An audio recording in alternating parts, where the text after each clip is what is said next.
Bring Jillian in. Let's see. Here she comes. Ladies and gentlemen, please welcome to the show, making her debut appearance from, she writes for Sport Express, among other things. She covers the KHL. Jillian, I hope you get your last name right. Kemmerer. Do I have that right? Nailed it. Okay, good. Welcome to the show. Jim and Eddie with you here on a Tuesday night. Good evening. Thanks for being here. How you doing? Good evening. I'm good. I hear you have a lot of questions, so I hope I have a lot of answers. Yes, the man in the middle says he has lots of questions for you. Awesome.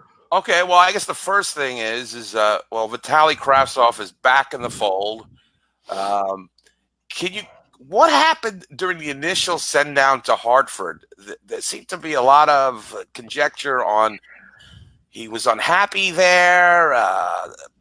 Do you have any idea what happened with the initial send down? And I don't know. I thought can you kind of like Yeah. So the initial first of all, I have to say, watching him in Rangers preseason, I didn't think he bombed by any means. No, he played very well, I think. I'm not surprised he was sent down given kind of the Rangers bullpen that's sitting there, but he had a decent preseason. He gets sent down. I guess the ego gets a little bruised, but what's interesting is that we don't know a whole lot about how the send down was communicated to him, but he gave an interview in Russia when he came back.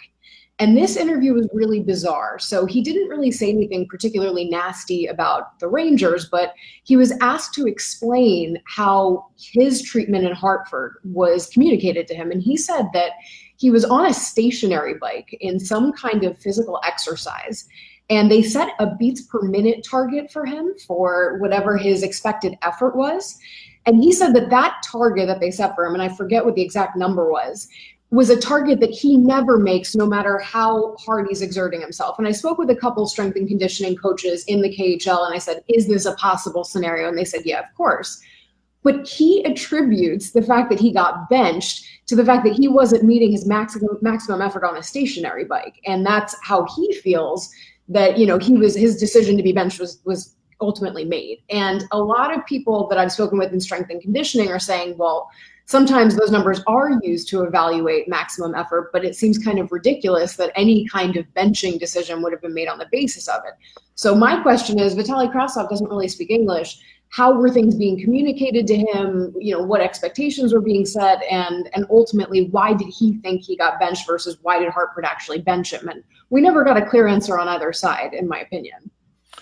The Rangers have, with Capo Caco getting used to his first year in the NHL, they've had a who was it, Tumo Russo? Is that who it was, yeah. Eddie? Ex-player, yeah. Right, an ex-player kind of hanging around and guiding Caco. Did Kravtsov have anybody like that, or was he just kind of dependent on the other Russian players? As far as I understand, I haven't heard about any particular Russian assigned in Hartford helping some of these guys get adjusted. It's possible. I know that in and around the Rangers locker room, you actually have some of the daughters of the 94 Rangers around, like Lisa Nemchinova is actually Artemi Panarin's translator. So there are people in and around the locker room that are really helping with the Russian Rangers getting acclimated. And personally, when Vitaly first came over, I might have preferred to see him in Madison Square Garden, not getting great top line minutes, but attached to the hip with Artemi Panarin, because I think that the comfort level would have been there. There's a fair amount of Russian being spoken in that locker room, but in Hartford, we don't really know. And Sergei Fedorov, I just spoke with him about a month and a half ago. He's the GM of the Moscow team CSKA that he defected from 30 years ago. He's now dealing with a stable of prospects that are actually getting ready to come over to North America. And I said to him, I'm like, what do you think happened here? And his personal opinion is that he says, I've seen Russian kids come over to North America and disappear all the time. It's that no expectations get set for them before they actually arrive. So they have their parents, they have their agent. Vitaly Kravtsov's from the far east of Russia. I don't think his parents were necessarily trained in the hockey system the way like Jack Hughes's family would have been, or his debut. And, he probably didn't have anyone saying to him, look, when you get there, this is what the AHL is like, the long bus rides, this is the possibility that you're going to be sent down. Here's an estimate for how long you might get set down for, no matter how you perform at preseason. I don't know who counseled him, but Fedorov said he thinks it was a question of expectations not being set.